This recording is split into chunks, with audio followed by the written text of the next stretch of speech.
education, and they can flow through the state. I was a state legislator. That's called shift and shaft. I've spoken with the governor of Pennsylvania. They can't pick up the tab anymore for education of our students. Not to mention, it would be inequitable by state, by state, by state. Why are you in this job at all? If you don't have a dedication to the future of our children, why are you in this job? I, too, am a mother and a grandmother, and I want the best for my family going forward. Vouchers. For my grandchildren, for my great-grandchildren, and I hope to leave a congressional hearing on the future of public education turned into one of the most emotionally charged exchanges on Capitol Hill, as Representative Madeleine Dean confronted Education Secretary Linda McMahon with a question that cut straight to the heart of the debate. Why are you in this job at all? If you want coverage that explains not just what was said, but why it matters for families across the country, make sure you subscribe to the channel right now. Ms. Dean. Thank you, Chairman Adderholt, Ranking Member DeLauro, for holding this hearing, and I thank you, Secretary McMahon, for being here today. I want to start with the role of the Department of Education. I come at this as a mother, as a grandmother, a former teacher myself, a former state legislator with two grandmothers who were public school teachers. I have a lot of experience with the education system in Pennsylvania as well as the country. First, the history of the federal education involvement, and Ms. Watson-Coleman was getting at some of this that I'd like to build upon. Federal investments in education began to increase dramatically in the 50s and 60s and 70s, in tandem with the rise of the success of the civil rights movement. Americans finally began to recognize the vast inequalities in our education system. Thus, federal funding was used to improve education access for students from poor backgrounds or minority students, for women, for people with disabilities, and other marginalized groups. Finally, Congress established the Department of Education in 1979, replacing the Office of Education. Secretary McMahon, it's alarming that you and the President want to turn that clock back. You take us back to a time before any federal oversight of education, before many of the programs that guarantee free and equal access to education for all Americans.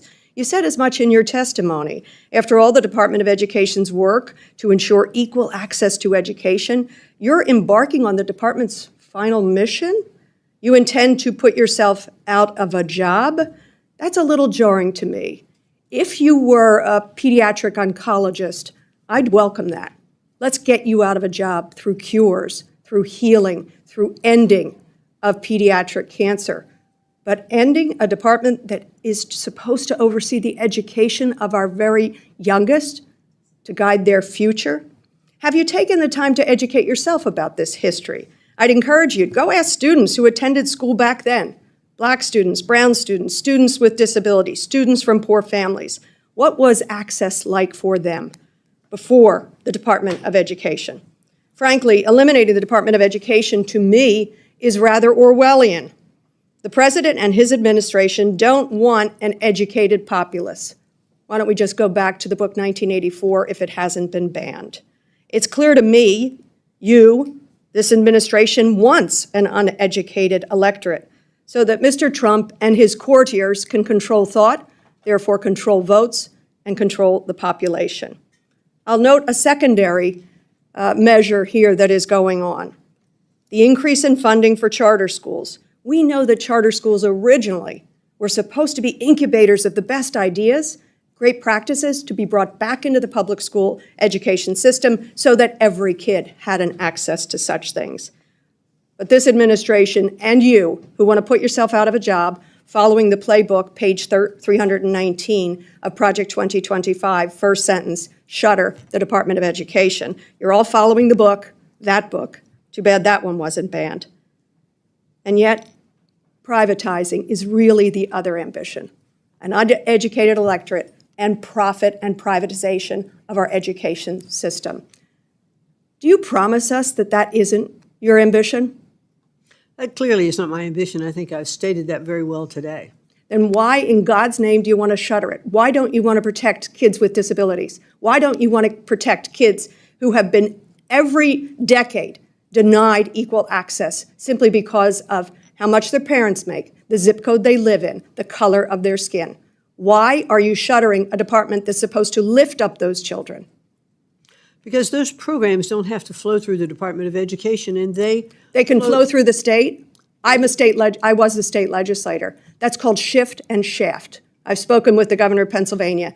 They can't pick up the tab anymore for education of our students. Not to mention, it would be inequitable by state, by state, by state. Why are you in this job at all? If you don't have a dedication to the future of our children, why are you in this job? I, too, am a mother and a grandmother, and I want the best for my family going forward. Vouchers. For my grandchildren, for my great-grandchildren, and I hope to leave a legacy that we have established best practices for education that all the states can use. That would be a great legacy to be able to leave, to be able to show states these are some of the things that they can do. I think states have to look at their budgets. Madam Secretary, the legacy you will be leaving is that I shut down the Department of Education. How we educate our children determines not just their future, but our own.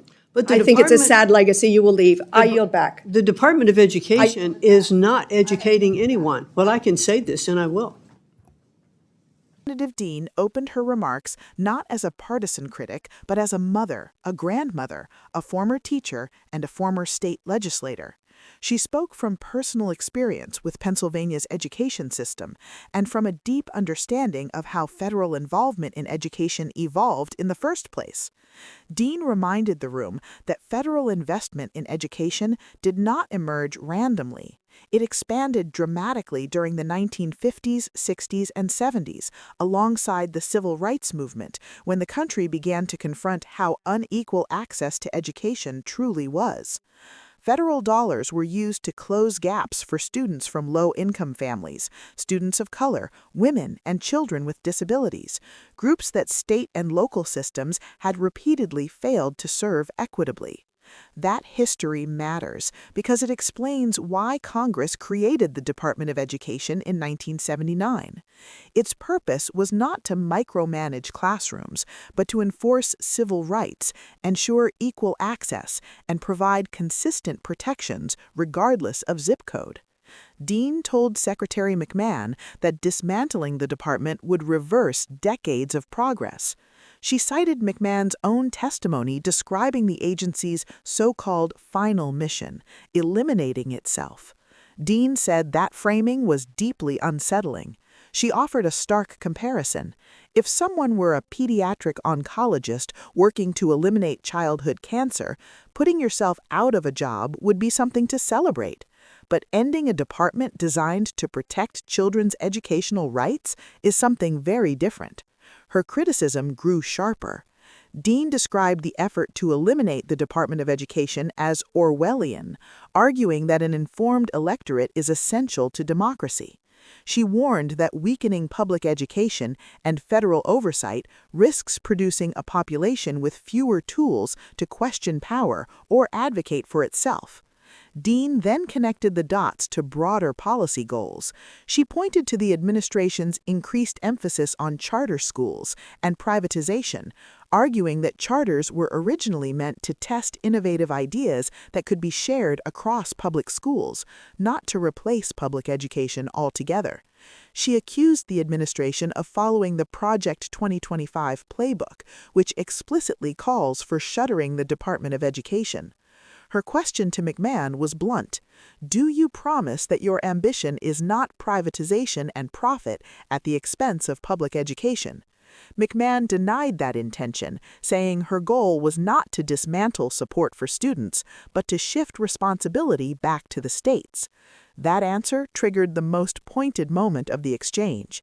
Dean, herself a former state legislator, called that approach shift and shaft. She explained that states like Pennsylvania simply do not have the capacity to absorb the financial burden the federal government currently carries, and that shifting responsibility would create massive inequities from state to state. Before continuing, subscribe to the channel if you care about how education policy decisions affect real families, not just political talking points. Dean then asked the question that framed the entire encounter. If you do not believe in the mission of the Department of Education, if you do not want to protect students with disabilities, students denied access because of poverty, race, or geography, then why are you in this job at all? McMahon responded by invoking her own role as a mother and grandmother. She said she wants to leave a legacy of best practices that states can adopt and use to improve education independently. Dean's reply was devastatingly simple. "The legacy you are leaving," she said, "is that you shut down the Department of Education. And how we educate our children determines not only their future, but our own." That moment captured the core conflict driving today's education debate. Is education a shared national responsibility or a patchwork of state-level priorities that inevitably leaves some children behind? This exchange was not just about one department or one secretary. It was about whether the country still believes that equal access to education is a civil right worth protecting at the federal level. And it raised a question every parent, teacher, and student should be asking.